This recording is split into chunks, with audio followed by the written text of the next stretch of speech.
Welcome to Real Estate Coaching Radio, starring award-winning real estate coaches and #1 international best-selling authors, Tim and Julie Harris. Real Estate Coaching Radio is the nation's #1 daily radio show for realtors who demand authentic, real-time coaching. Get ready for fluff-free, unfiltered, full-strength honesty about what's truly working to get you into action, helping others, and making money now in today's real estate market. Now to our hosts, Tim and Julie Harris. 3, 2, 1, and Julie, we are back. It's February the 4th, and we've got a great topic today as a result, of course, of our great coaching clients and our podcast listeners sending in questions. Remember, guys, when you have questions, all you have to do is you can email them to me at tim@timandjulieharris.com, or you can always just text me directly, which is 512-758-0206. That is my real cell phone number. I really will get your text, and I really will respond. And we do get a lot of texts, but that's okay. We're asking for you guys to stay in communication with us so we can make sure we're on target with what we're presenting on our podcast. And thank you, as always, for continuing to make this the #1 listened to daily podcast for real estate agents in the United States. And so, Julie, the topic that we are presenting today and probably tomorrow. Yes, we're talking about 10 questions to ask yourself to create your personal lead generation plan. And Tim, this is in the Harris Rules book, which they can get on Amazon and Barnes & Noble, if you can find one, and certainly Target and airport bookstores. So if you don't have it yet, this is right out of the book. But one of the reasons that it's in there is because we've become really clear that most agents, even if they've been licensed for a long time, even if they've sold quite a few homes, don't really understand lead generation. And nobody asks them these questions to help them get clear. That is an absolute, incredible, huge problem, because what happens is agents get into the business, and this is true with any entrepreneur, any business owner, and they're inundated with all these gurus telling people to make video and telling them to do all this stuff in social networking, all this marketing stuff, and they don't really realize that the people selling this stuff they're not real estate professionals. They're not even sales professionals. They maybe aren't even business owners. This just might be some sort of side hustle they have where they're really, doing something else as a full-time job. And in this marketing gimmicky stuff that creeps into our lives, if we don't have really good filters and really, frankly, of some basic understanding of how a real lead generation funnel is supposed to work, or more specifically, your spokes on your lead generation wheel, unless you've really thought through it, you're going to add the wrong spokes first. In other words, you're going to basically build a very fragile wheel. And just so I can drive that point home, the analogy that we made in our book, and we created this years ago, and it's kind of I appreciate the fact that so many people have liberated this analogy, by the way. Yes. I hear this in different things I'm listening to. Mm-hmm. But the spokes on the wheel analogy is essentially just like it sounds. You're rolling down the street and you have a bicycle wheel, and Julie's in the process of trying to order these Segway dirt bikes. I noticed that's in our trying to on your list of things to do, right? Yeah. Getting those to Puerto Rico is a challenge. But so the Segway dirt bike shows up, and if it's only got one spoke on it, obviously the second it hits a little pothole, of which there's plenty in Puerto Rico to hit, then we're obviously going to have a wheel that's not very, it's not very strong. It's going to collapse in on itself. Mm-hmm. And so your goal is to basically have as many spokes on the wheel so you have the strongest wheel that you possibly can. Now, the problem is if you have, again, sticking with the motorcycle analogy here, if you have too many spokes, that also is going to create a problem because the wheel itself will be too heavy. So then you have an inefficient wheel. So the key is to have, ideally, no more than 7 different lead generation spokes. And if you really want to get specific on this, your real goal is to not have one spoke be dependent on another one. Have each of these spokes be dependent on themselves, and that way if one fails, the others won't just automatically collapse as well.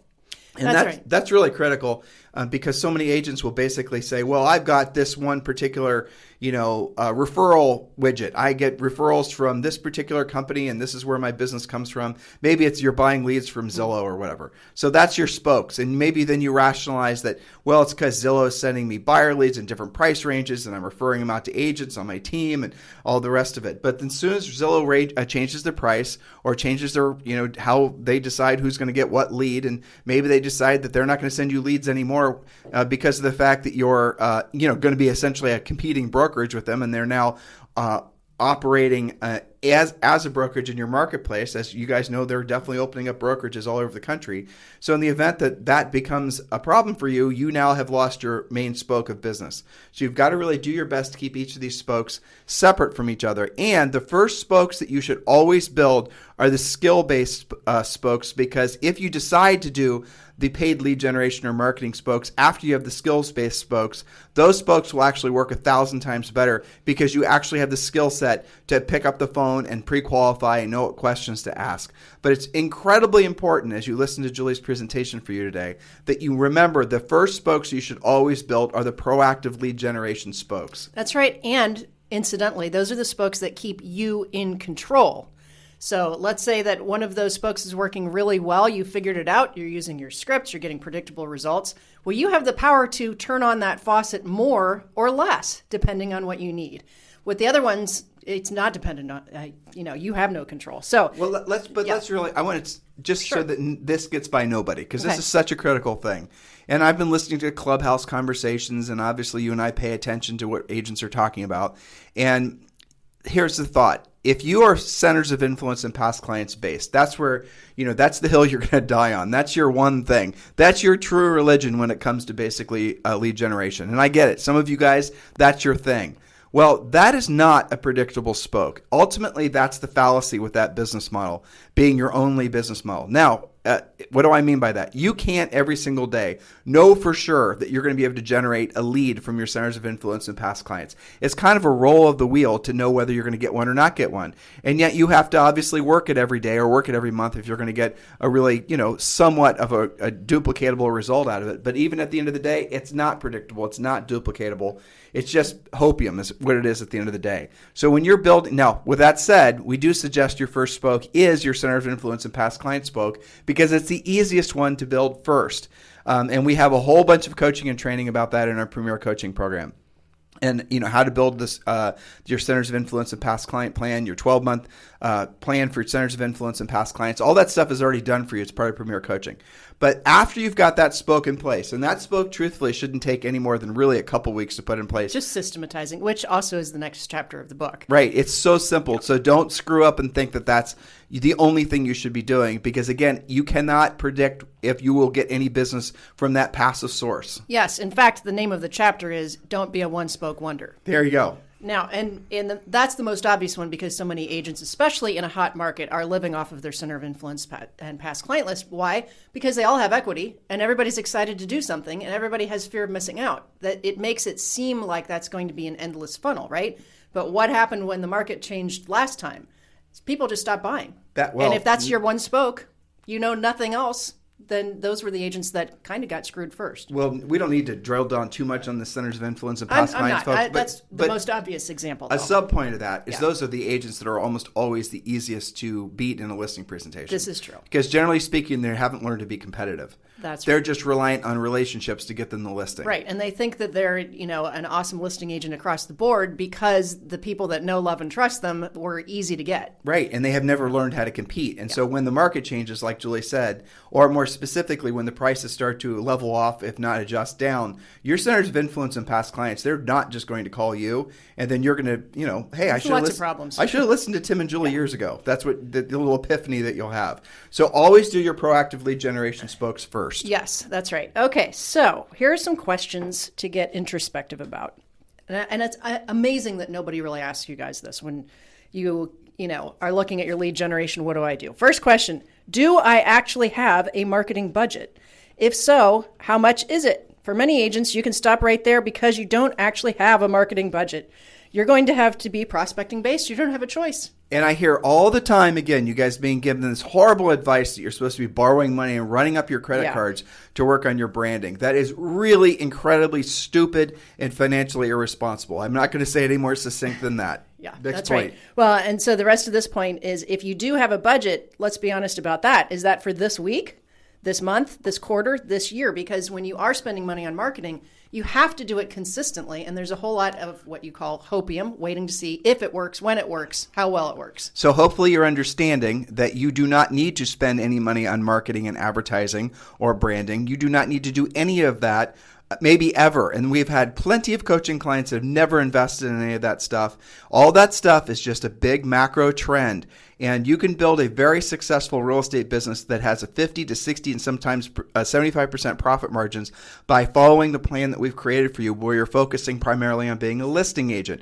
Remember, the marketing gurus that you're listening to have mostly never sold real estate before. So they're selling their stuff to, chiropractors and people that have pie shops and gyms and all this stuff. So when you tune in to listen to all these gurus telling you to work on your branding, you've got to understand it's not really relevant for real estate. Why? Because any single day of the week and every single day of the week, you can pick up the phone and have ready, immediate access to a list of sellers that have their homes actively a list of sellers who actively are looking to sell their home. And Julie and I teach you that in our coaching program. And those leads cost you nothing. So this is not something a marketing person is going to tell you about. Nope. Because if all of a sudden the marketing guru coach were to start telling you that you don't have to spend money on all this stuff, you're then going to wise up and say, well, then why do I need to listen to you? Why do I need to work on my branding if I can just basically learn how to be a proactive lead generator and cut out the middleman, go directly to the seller? That's the thing that's unique about real estate. Be clear about that in your head. In order to feel comfortable picking up the phone or doing the other things we teach you how to do in our coaching program, you have to have the skill set. But the skill sets themselves are not that difficult to get. And it doesn't take that long to actually, you don't even ever have to master them. You just have to do the work. And that's what we teach you in our coaching program. It's incredibly important that you have clarity in your mind about this. You do not have to buy business and fool people through branding into making yourself look successful when you know that you haven't actually earned the right to be successful because you haven't sold enough houses yet. You haven't helped enough people yet. You have to actually do the work first. And along the way, what you'll discover is your brand is created for you based on the successful home sales and the fact that you're helping people.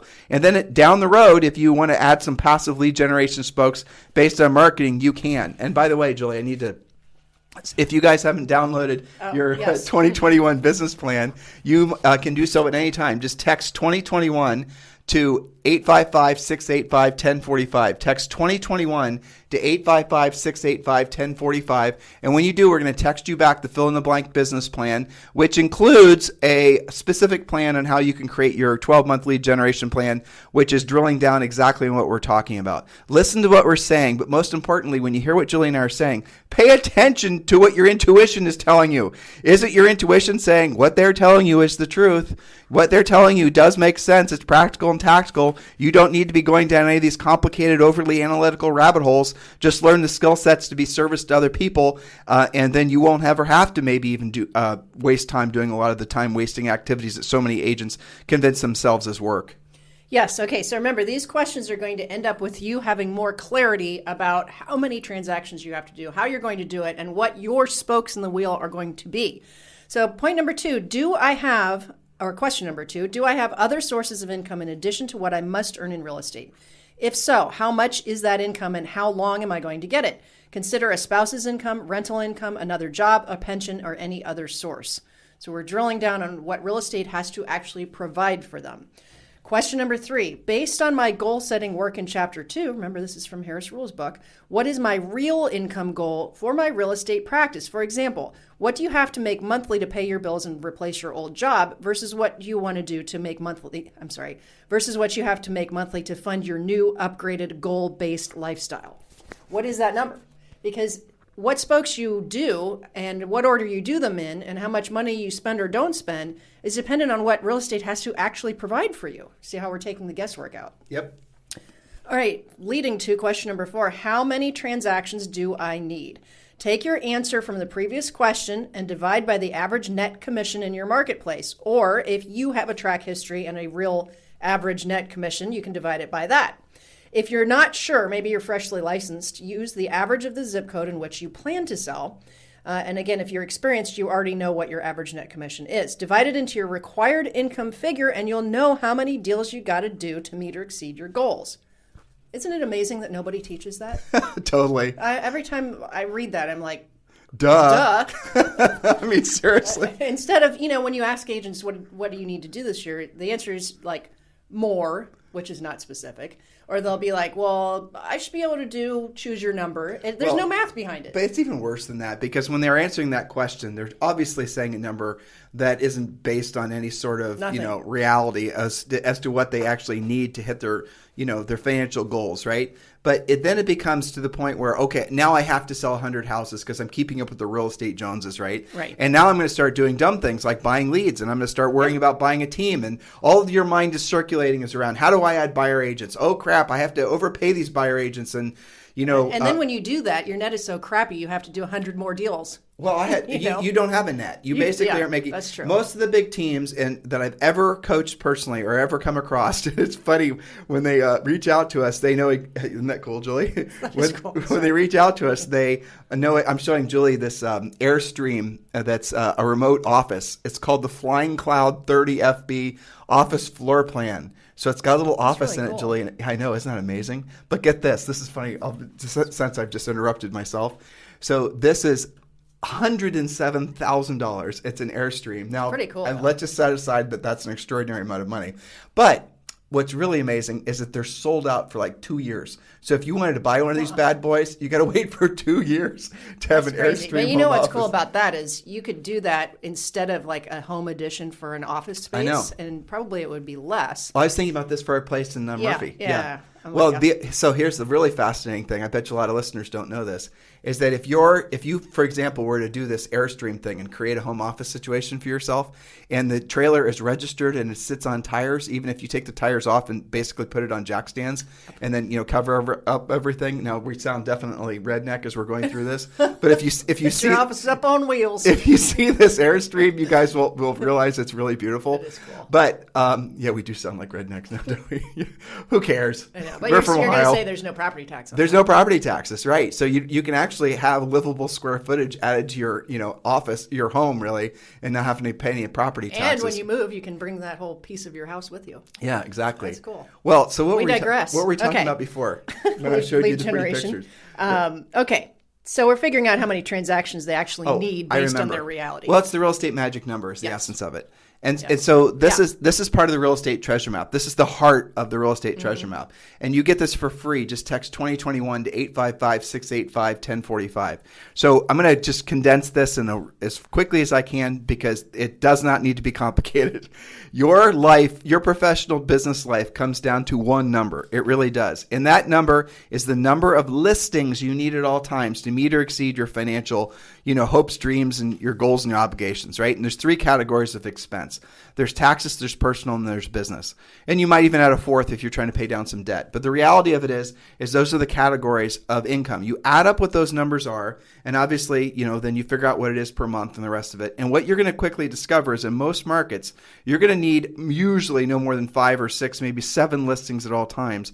Because of those, when you have 7 listings, your whole mission in life, your whole business plan is to get to and maintain 7 listings. But Tim, they're going to sell really fast. Thank God, right? Because that's what you're going to pay your bills on. So you're going to be working towards building up to that number, and they're going to, it's going to take 60 to 90 days because you're going to have stuff selling. You're going to have to work really, really hard for the 60 to 90 days. Maybe you get to the point where you have 2 listings at all times, 3 listings at all times, 5 listings, then 7 listings.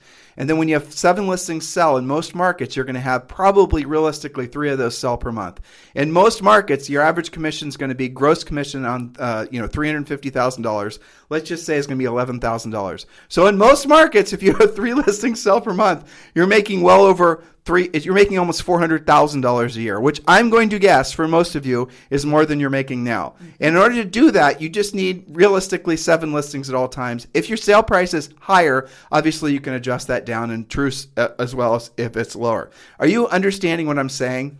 You just have to have a certain number of listings all times.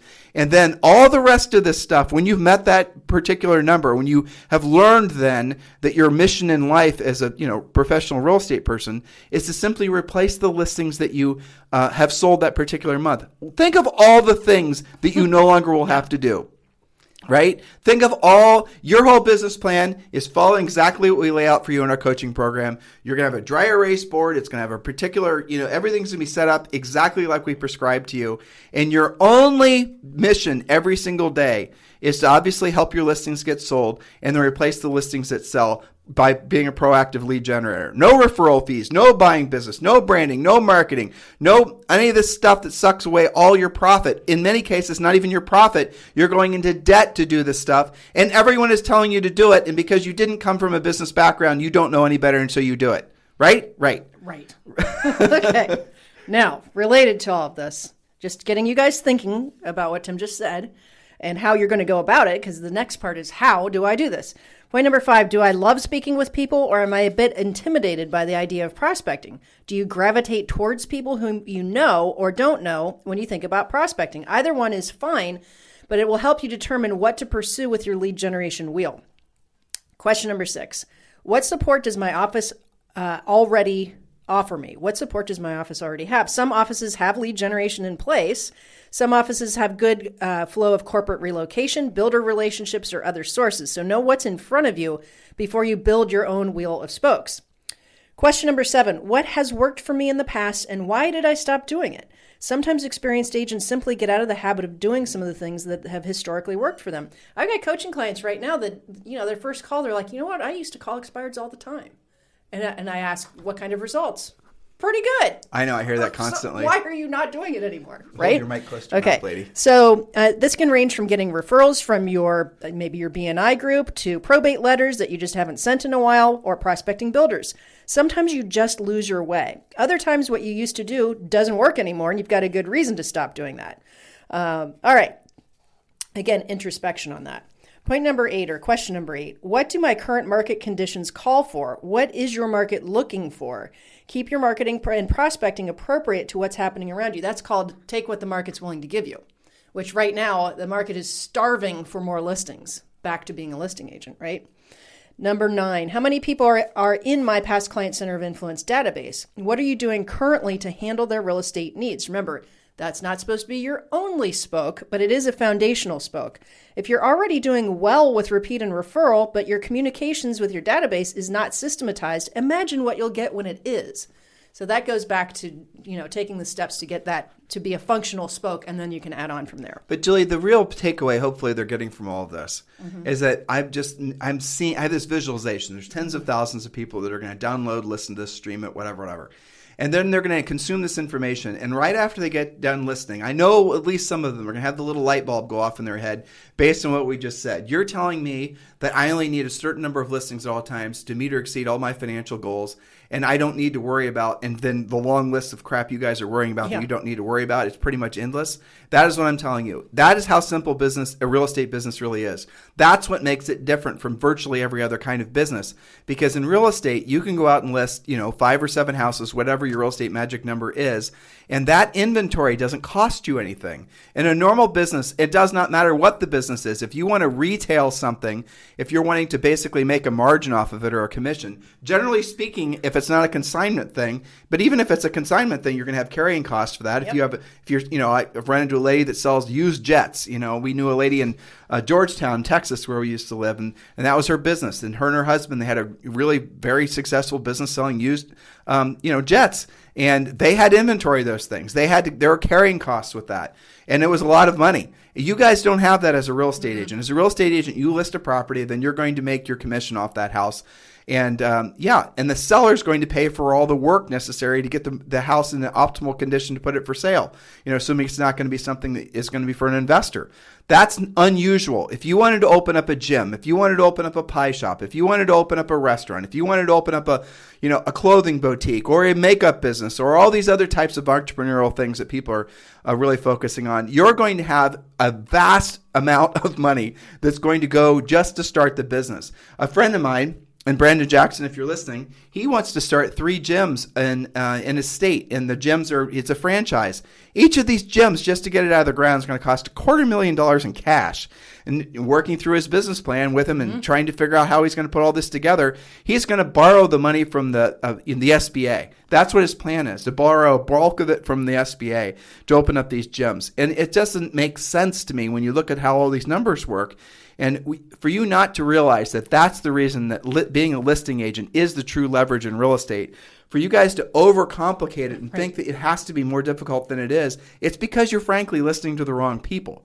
And you're constantly reinforcing the wrong people with more wrong people. And I get it, because everywhere you turn, everyone is a internet guru, or an SEO guru, some sort of social networking guru, some sort of marketing guru. Everyone's telling you to work on your brand. Have you guys ever thought about what that actually means when someone says that to you? Right? You need to work on your brand. That's your true asset of your business. I hear that constantly. Well, what exactly does that mean?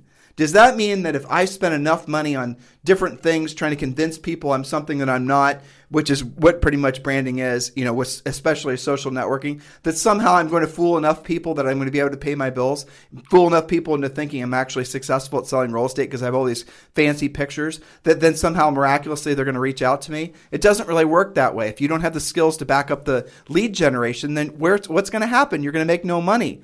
And ultimately, you don't have to do that stuff. Now, it is fun to do. I'm not going to, argue with you on that. It is a creative opportunity for a lot of you guys to, have some fun with just different creative outlets. Branding is fun. Working on social networking can be fun. Making videos can be fun. But that's what it is. It's fun. It's like a hobby. Yeah. It's not real work. It is not a lead generation spoke. No, it's not something you can count on. That's the reason we go back to the spokes in the wheel analogy. In your mind, listeners, I want you to argue at that point.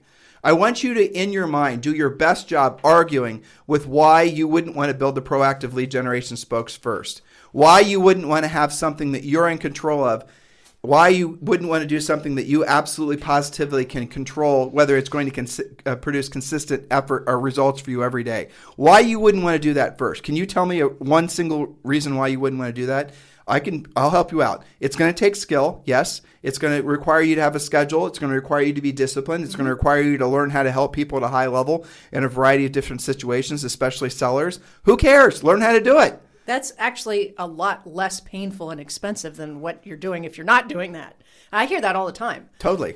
As soon as they have like one or two victories from one of those, proactive spokes, then miraculously they get addicted to it. And it's really kind of fun to watch. Or the problem is they actually are successful at the proactive stuff that we teach. Yeah. And then they get lazy, and then they get seduced into believing that they can somehow not have to do the real work anymore. And then they start trying to buy leads. Yeah. And then their net goes away. And then, right. And then they're not making money consistently. They go back to the proactive. They make some money, and then they go back to the passive, and this back and forth, back and forth.